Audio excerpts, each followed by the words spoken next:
Agnès Ladentelle, alias Agnes Crumplebottom, dans la version originale, est pour moi un personnage iconique des Sims.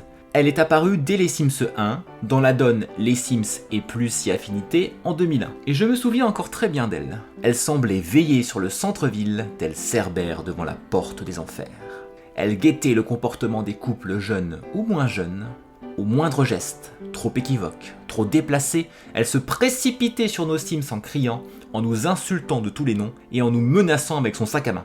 Elle était habillée d'un ensemble tailleur gris, vieillot, elle portait ses cheveux gris en chignon sous un chapeau et déjà un collier de perles autour du cou. C'était le cliché, que dis-je, l'archétype de la vieille fille aigrie, prête à répandre son malheur sur les autres. Cette add-on, et Plus si Affinité, a proposé de nouvelles interactions romantiques à l'époque, et c'était le premier lieu où nos Sims pouvaient sortir, pour aller au restaurant, dans un bar.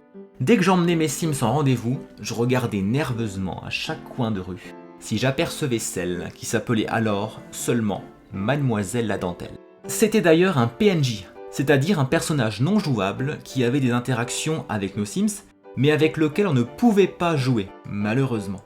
On ne pouvait même pas lui parler. Je me suis dit à l'époque que cette femme devait être bien triste pour être aussi méchante et agressive envers les amoureux. Nous savons aussi qu'un dénommé Robert Ladentelle a existé. En effet, il est décédé dans les Sims 1, il aurait été philanthrope et marionnettiste. Il a donné son nom au parc Ladentelle et à un lustre chandelier qu'il l'aurait tué dans un autre add-on, Les Sims en vacances, paru en 2002. On reconnaît bien là le petit grain de folie des Sims. C'est donc là qu'est née la théorie selon laquelle Robert Ladentelle serait le défunt époux de Mademoiselle Ladentelle, et qu'il aurait même pris son nom de famille. Nous reparlerons de lui un peu plus tard. Dans les Sims 2, sorti 3 ans plus tard, soit en 2004, Mademoiselle Ladentelle acquiert un prénom puisqu'elle est désignée comme Agnès Ladentelle.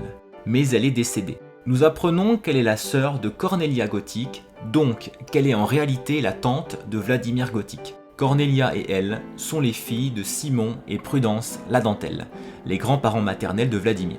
Vous suivez, ça va ? Elle repose au cimetière familial du manoir gothique. Pas de référence à un mari dans les Sims 2, mais il existe une autre Agnès qui apparaît dans les Sims 2 Nuit de folie en 2005 sous le nom de Agnès Gros d'Argeau, ce qui serait une erreur de traduction. Elle agit exactement comme celle qui semble être sa parente dans les Sims 1. Est-ce un clone ? Un membre de sa famille inconnu ? Nous n'en savons rien. Je n'insiste pas davantage sur cet opus et j'avance dans le temps, ou plutôt je fais un bond en arrière, comme aiment le faire avec malice les développeurs du jeu. Nous voici dans les Sims 3 en 2009, dans lequel la chronologie se trouve une nouvelle fois bouleversée, puisqu'Agnès Ladentelle est non seulement revenue d'outre-tombe, mais ce n'est pas un fantôme, pas elle, mais en plus elle est jeune et belle, appréciation personnelle. Elle habite à Sunset Valley dans une maison moderne, et son mari, Eric Darling, est mort. Comment, me direz-vous ? Eh bien, il s'est noyé pendant leur lune de miel, et si vite qu'Agnès n'a même pas eu le temps de changer son nom de famille. Je ne sais pas si cette information est hilarante ou tragique, sans doute est-elle un peu des deux. Sa tombe se trouve dans la résidence Ladentelle et son fantôme rôde, prêt à retrouver sa dulcinée. On imagine la douleur immense de sa veuve. D'autant que la maison comporte une chambre d'enfant, un enfant de leur union qui ne naîtra donc jamais. L'histoire d'amour tragique par excellence.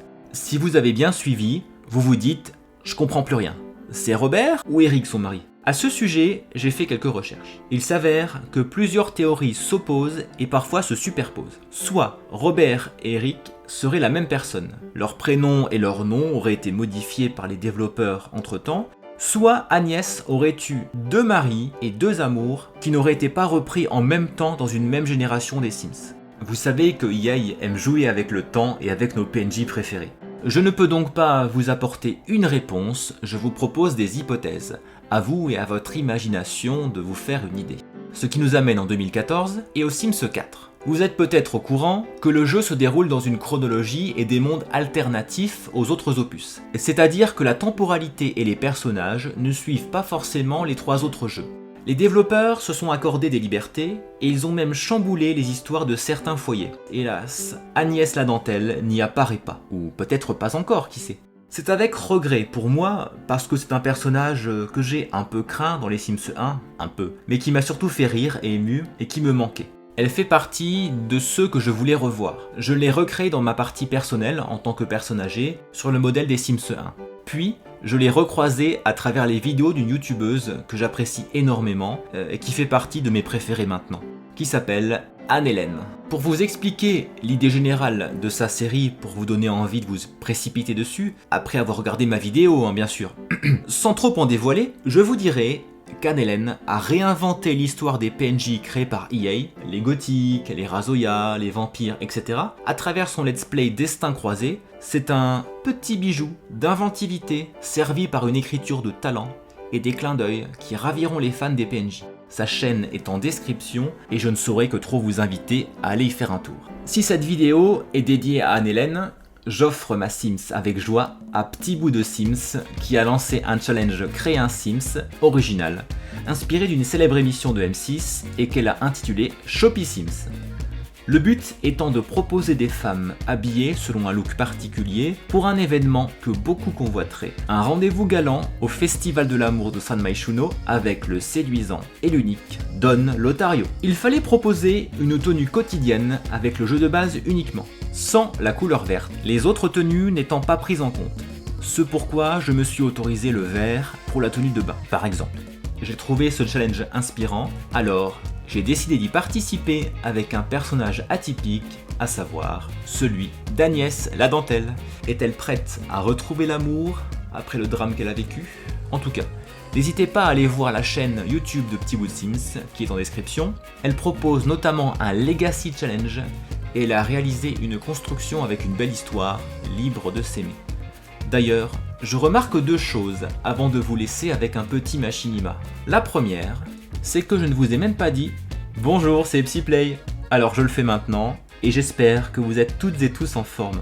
La deuxième, c'est que j'ai apparemment une légère tendance à habiller mes Sims femmes de jolis pulls, puisque j'avais aussi choisi un pull, certes dans une autre couleur, pour habiller Audrey, mon personnage d'une autre vidéo, que je vous mets en lien en haut à droite si jamais vous ne l'avez pas encore vu.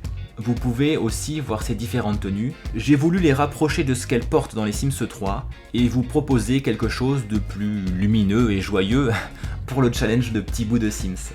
Certains choix sont clairement des clins d'œil à la première Mademoiselle la dentelle. Comme d'habitude, si cette vidéo vous plaît, que vous voulez me soutenir et communiquer avec moi, abonnez-vous, n'hésitez pas à déposer un like et écrivez des commentaires, je serai ravi de vous répondre. À qui cette tombe est-elle dédiée ? À la mémoire de qui sont offertes ces fleurs? Pour qui ces bougies brûlent-elles? Est-ce pour Robert la dentelle? Est-ce pour Eric Darling?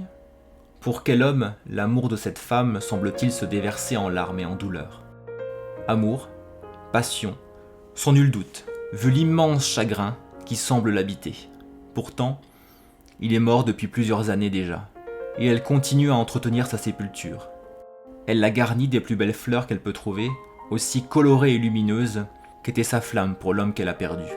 Chaque nuit, à la tombée du jour, elle rallume ses bougies qui semblent matérialiser et prolonger sa mémoire. Elle ne l'oubliera jamais.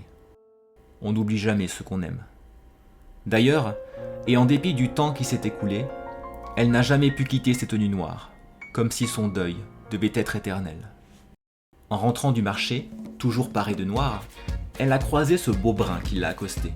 Il lui a fait le coup de l'heure, alors qu'il portait une montre que tout le monde pouvait voir. C'était gonflé, totalement cliché, mais son sourire ravageur, sa confiance en lui et ses yeux couleur d'émeraude ont donné le sourire à Agnès la dentelle ce matin. Et je peux vous dire que ces sourires peuvent être comptés sur les doigts d'une seule main ces dernières années.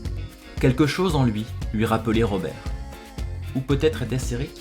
Il faut dire qu'il paraissait tellement à l'aise dans sa conversation, si drôle, si attentionné, si séducteur avec sa voix grave, qu'il ne pouvait laisser aucune femme indifférente. D'ailleurs, Agnès le connaissait de réputation, et Dieu sait qu'elle n'était pas brillante. Du moins, pas selon ses critères à elle. Pourtant, à mesure que la conversation se poursuivait, elle ne pouvait s'empêcher de sourire et de sentir une sensation oubliée lui caresser le ventre. Elle riait. Il avait des mots séducteurs que tant de femmes avaient entendus et pourtant, il semblait sincère. Agnès ne voulait pas se l'avouer, mais je crois qu'elle se sentait flattée d'être ainsi l'objet de l'attention de Don Lotario.